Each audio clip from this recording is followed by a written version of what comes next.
I'm pumped because today we're going to do our plumbing.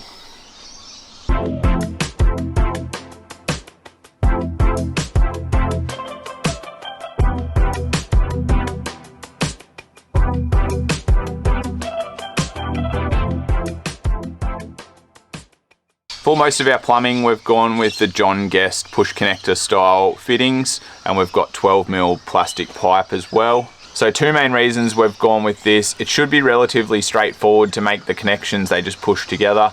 And with the plastic pipe, while it's a rigid pipe, it does have some flexibility, so it'll give us some flexibility moving around the van, and it should move with the van as well. So there is quite a bit going on here, lots of different fittings and connections and stuff. I'll talk through it a little bit, but we'll probably talk through it a bit more in detail as we're going through it. So with the pipes, we've got the red and the blue. That doesn't really mean anything. Obviously we'll use the red for the hot, blue for the cold, but they're the same pipe, it's just the way they're colored. From the research I've done, it's good to have a really good cutting device for the pipe. So not using a hacksaw or something like that, having a really sharp blade. So this is one of the cheap cutters that they provide.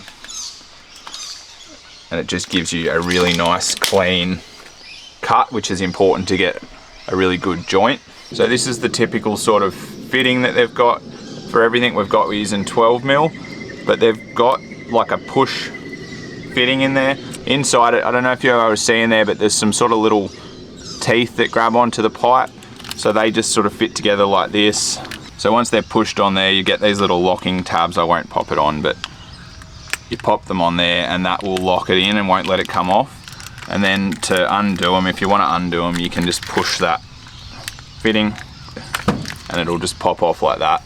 I think one of the most challenging things with the plumbing side so far has just been working out the different fittings and such, and particularly different thread sizes. Different components don't necessarily tell you the different threads, but the most typical is BSP, but then you get things like the pump and it's got an NPT thread type. So just working through those different things. And then our system is probably much more complicated than most people's would be, I'd say, just because of the way we've got our tanks, because we've got so much water. We've got the 2 freshwater tanks underneath and then this auxiliary tank as well. So there's a little bit going on. To help me work it out, I just did a diagram up in PowerPoint, and we'll jump to the computer and quickly run through that, just showing you all the different fittings, connections, and hopefully that'll help someone out. All right, so this is the diagram I've put together for our plumbing system. Everything's numbered and then listed down the side. Setting it out like this really helps you visualize the system, and for us it really helped work out all the different components we needed. So starting at the inlet point, we've got our mains inlet. This branches off into 4 separate lines. 3 of those go to our freshwater tanks with a valve on each. The 2 tanks shown down here are our undermounted tanks. Then we've got our auxiliary tank mounted internally.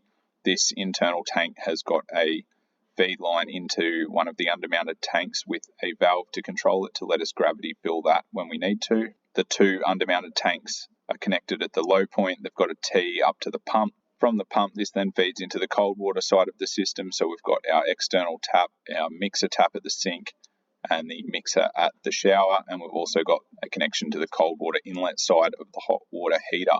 So the 4th line coming off that inlet point is a bypass for the pump. So if we have access to mains water, we can use that to supply the water for the van rather than using the tanks and the pump. Then from the hot water system, we've just got connection to the sink mixer and to the shower mixer as well. First thing we're starting off with is putting in our water fill point. So for that, I've got this Shurflo city main inlet. So this will let us fill our tanks. It's also a pressure regulator. So all that plumbing that I talked about earlier is all low pressure, and your city mains are usually quite high pressure. So to protect that, this has got a pressure regulator. And we've just worked out a spot here. So one of our freshwater tanks is just there. And then we've got a spot here. This is actually double walled, and there's quite a large grommet behind this point. So we've just marked in where that is. So the hole that's needed is a 3.5 inch or roughly 90mm. The hole saw that I've got isn't going to cut the sheet metal. I just tested it on one of the other pieces that we cut out when we were doing the gas box, and it's, I don't know if it's blunt or it's just not cutting it. So we're going to use that as a template, and then we're going to use the jigsaw to cut that out.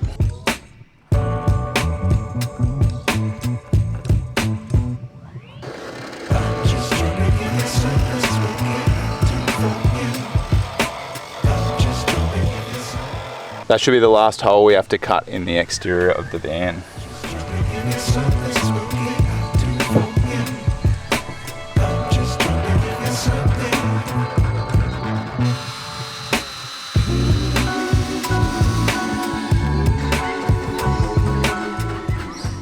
While we wait for the paint to dry on that filler hole, we're going to start with the plumbing from the sink back. And to start with, I'm going to drill a hole in the back of the cupboard to run the pipes through.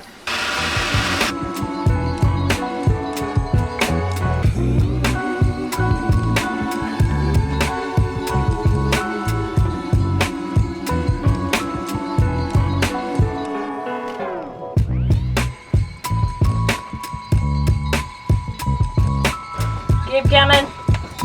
Keep it coming.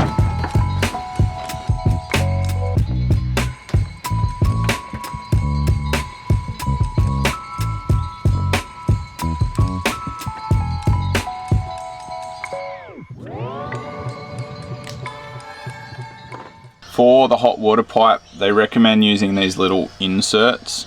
So they're like a little rigid insert.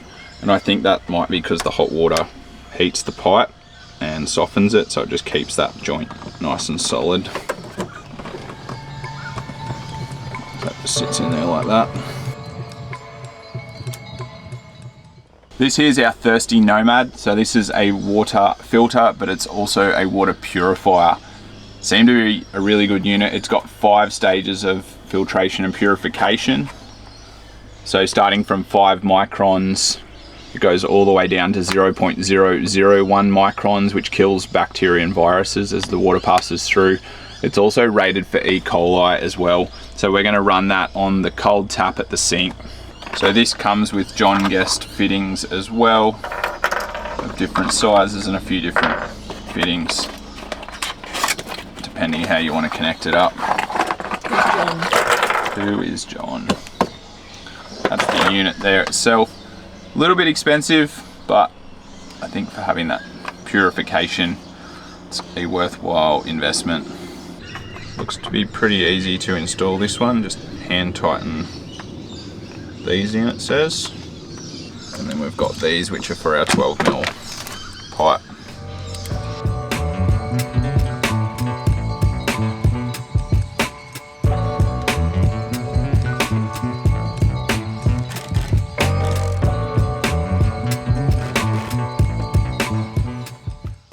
Got the direction of flow marked on there, so that's nice and simple.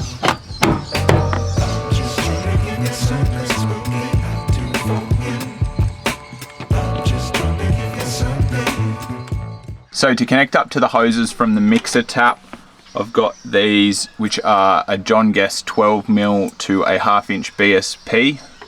So they're going to connect in there, and I'm going to put a bit of thread tape on those as well.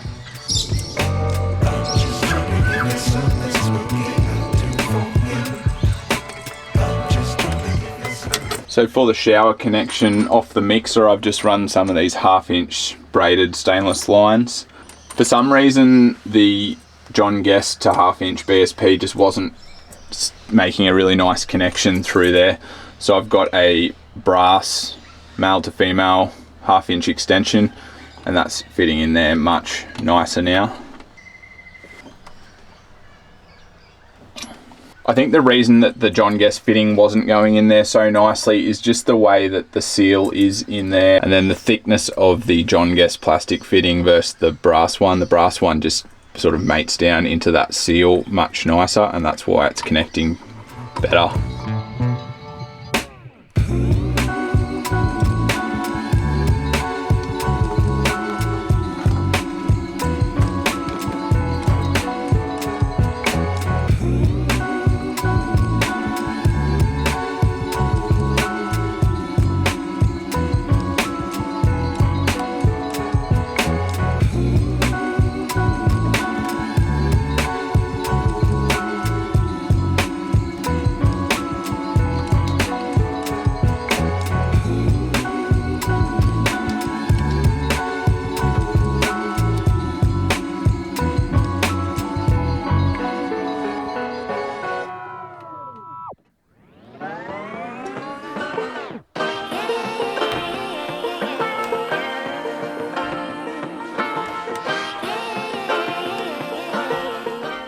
Well, that's the sink and the shower all plumbed in now, and all the hot side is also plumbed in. So it looks a little bit untidy at the moment. Once we clad this wall, we will tidy it up. We're going to keep the plumbing on the outside in the garage. It's not really going to be visible. It'll be behind this tank as well. And we'll put some saddle clips along and neaten all that up. But now we're moving on to the connections from the tank. We've given the hole that we cut another paint, and that's now dried. So we're ready to put this fillet point in. So with this, I've gone a 1/2 inch BSP female to John Guest. And then I've just put a short bit of pipe there because I've got some other connections going in on the other side. I've also drilled a hole in the grommet so we can push that through. Then when we fit it in, I'm going to be using the marine grade Sika 291. Putting that in, we're going to use some stainless screws there, and I've got some marine ply blocks that I'm going to hold inside and screw it down with.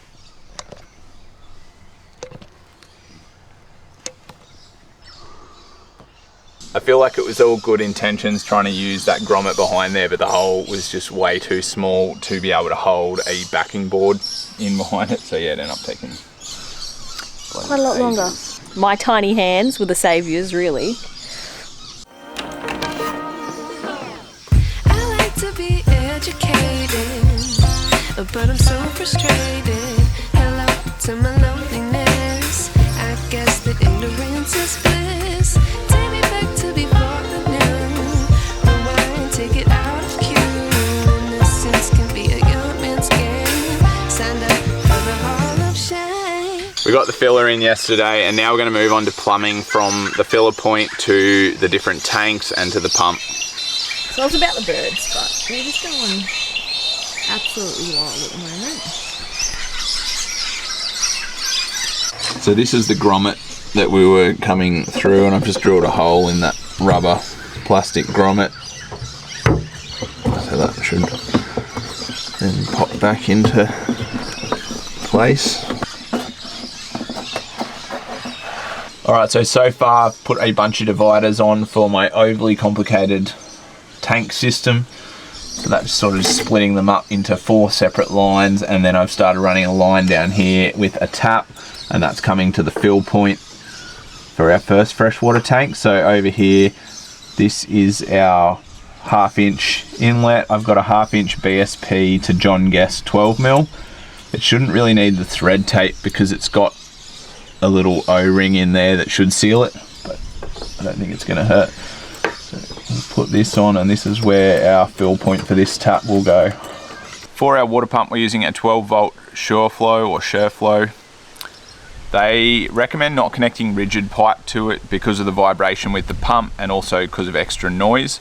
So I've got this, which is their silencing kit. It's just flexible hose essentially.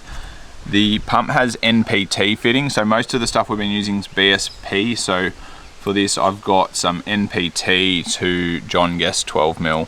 So we're connecting those up, and we'll connect this up to the pump. It's a little bit awkward working under the van, and even worse having the camera under there, but we'll try and show you what we're doing as best we can. Alrighty, I've now connected up the second tank to our filler point, so that goes along to the top of that one. I've also connected up the 2 tanks on the low side on the outlet side, and up here we've got a T and a connection where the pump suction side will connect to up here. And then we've also mounted our water pump up under here.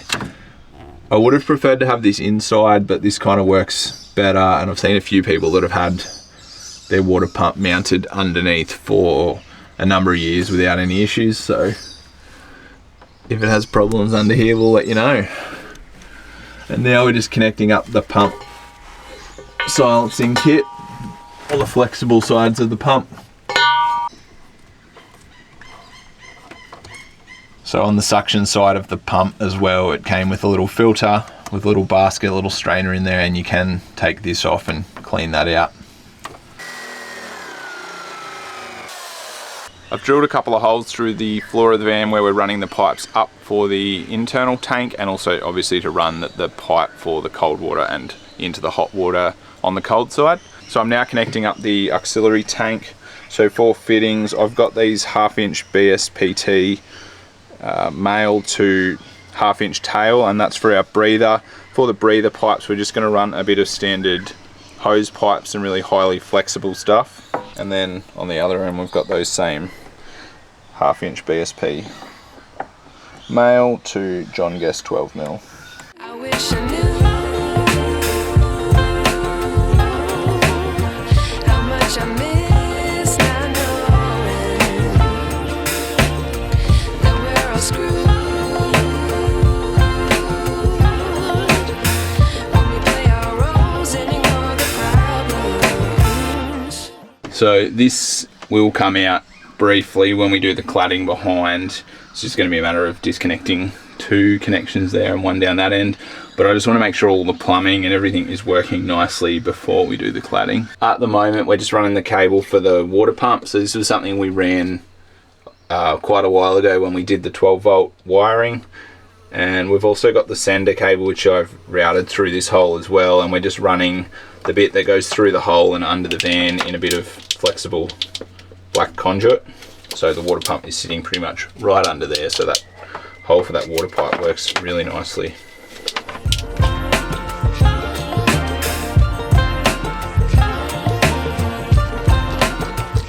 And that will run to the wall on the outside of the shower in the kitchen where the tank gauges are. Feel so outdated.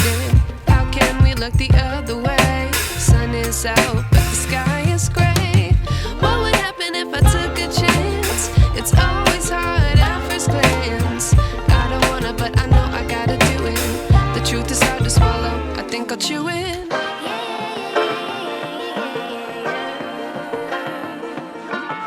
I've definitely soldered in more comfortable positions than this.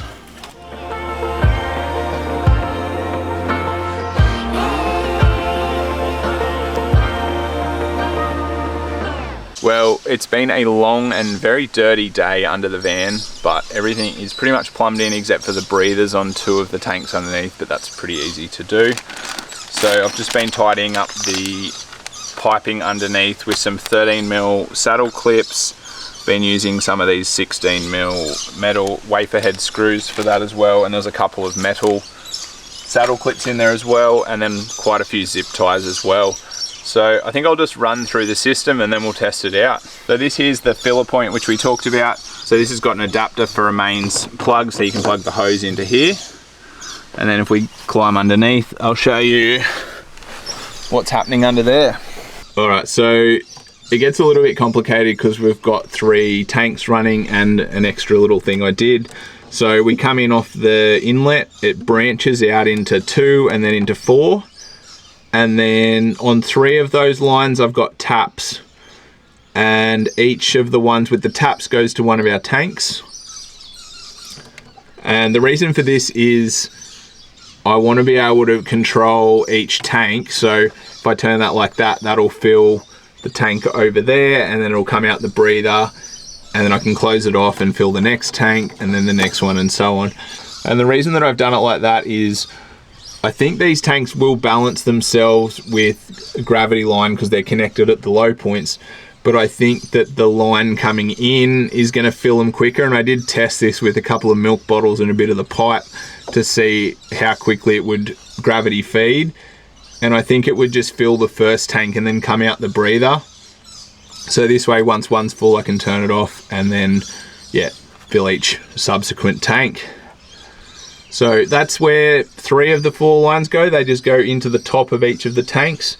And then this 4th line here, it doesn't have a tap. So where it goes around and connects up to where the pump is. And I'll show that in a second. All right, so off the low point of our front tank, we've got this line that then runs over. That runs over and it connects to the low point on the other freshwater tank. And then up here, I've got a T, which you probably won't be able to see, but there's a T, and then that connects into the suction side of the pump. It runs through the pump, and then it runs over here. And then here I've got a one-way valve, so it lets water flow from the pump through. And then that other line that I talked about that was coming from the filler that has no tap it comes in here as well, and it's also got a one-way valve, and then it goes to a T-piece here. And that line then there feeds along to the back, and that's our main cold water feed. So that comes in at the back near the hot water. It feeds into the hot water on the cold side, and it also feeds into the line that connects to the shower and the sink. And the reason there's two lines coming in there like that, so under normal use, we can just run it with the pump. The pump won't pump any water back towards the filler point because of the one-way valve. But if we pull up somewhere where we've got access to water, we can fill all our tanks. I can then turn all those 3 taps off, and this line will be pressurized, and it'll pressurize the whole system, and then we won't need to use the pump. So that means we keep our tanks full, we can have longer showers, we don't have to worry about refilling if we're staying somewhere for a few days or a week that's got water, and it also means we'll have less wear and tear on the pump. We'll go to the back and we'll go and have a look what's going on there. All right, so that line from the pump comes in along here. You can't see it, but there's a T-piece here, and that goes up. That's the one that goes up to the cold side and to the cold side of the hot water. I've got that also coming around here. We've got a cold tap here, which is pressurized by the pump. So if we want to wash our bikes or the van or feet or whatever, we can connect a hose up. I'll run a 90-degree elbow off that with a tap fitting, and we'll just be able to reach under and use that tap. You'll see here, there's that second line coming down as well, and I'll talk about that when we get inside. All right, so that pressurized feed line off the pump comes in up here.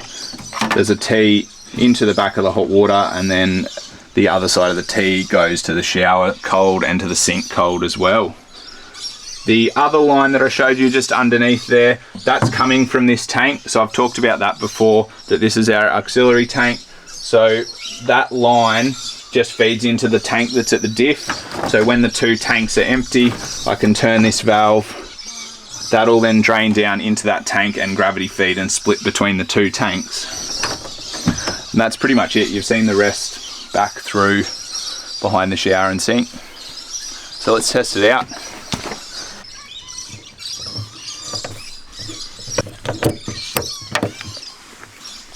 Here goes nothing. Or everything.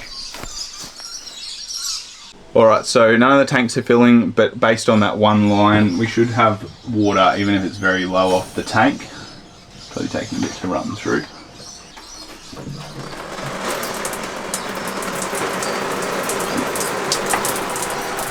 We're on very low water, tank water pressure, so I think that's why it's dribbling like that. But there's water. That's a good sign, right? It's a good sign. I think the low pressure's let us down there, but it looks to be working. So now if we turn the tap on for this tank, we should start hear it filling up that tank. And I'm hearing flow. Trickle, trickle. It could take a while. So this is the little tank gauge we've got. I'm just plugged in that freshwater tank, and it's showing us it's about 80% full.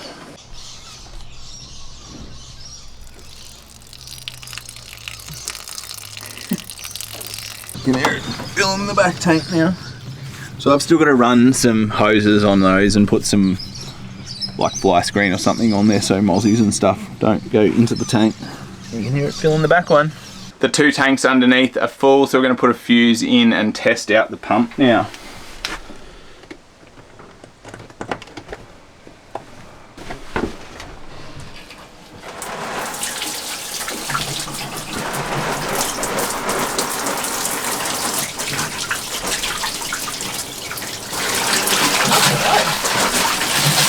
Yeah, it's still pressurizing the system.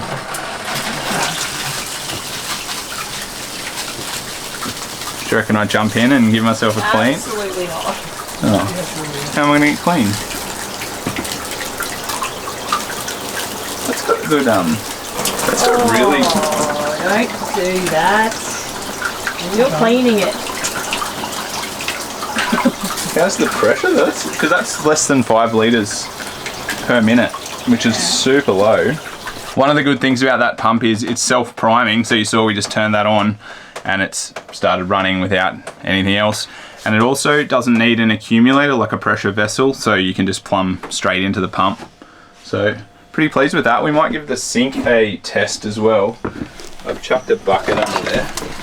Should be under it.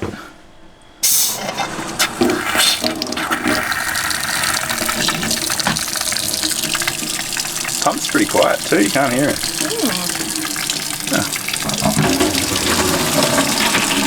Glad you got a bucket under there.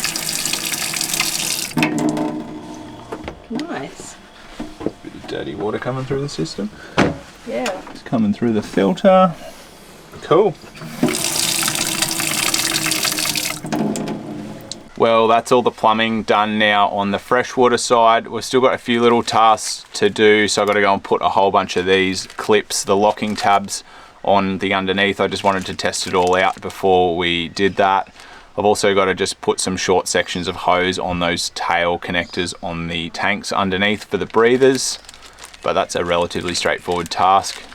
We did have a couple of little leaks on the hot water outlet side and on one of the shower mixer hose connections. So I think I'm going to swap these connections on here for brass and get some liquid thread seal, and hopefully that'll sort that out. But everything else looks to be holding up pretty well. There wasn't any other leaks, so really pleased with that. We've still got the grey water to do, so we'll be doing that next. In terms of this job though, relatively straightforward once you're doing it. The push connector fittings are pretty nice to use, they're pretty easy. In terms of takeaways for this one, it was a fairly straightforward job once I had everything set out and thankfully had all the pieces and the right amount of hose and all that ordered, so that all went pretty well. My tip would be to sketch out your layout like I had in PowerPoint. Say you can work out pretty much everything you need, all your different connectors. The only thing you probably won't know is how many 90-degree bends you're going to use, so probably try and work out how many of those you're going to need and then maybe get a few more. But yeah, once we had all that planned out, it was relatively straightforward. It wasn't a fun job being under the van for most of today doing that, but I'm glad it's done, and I think it's time for a shower now.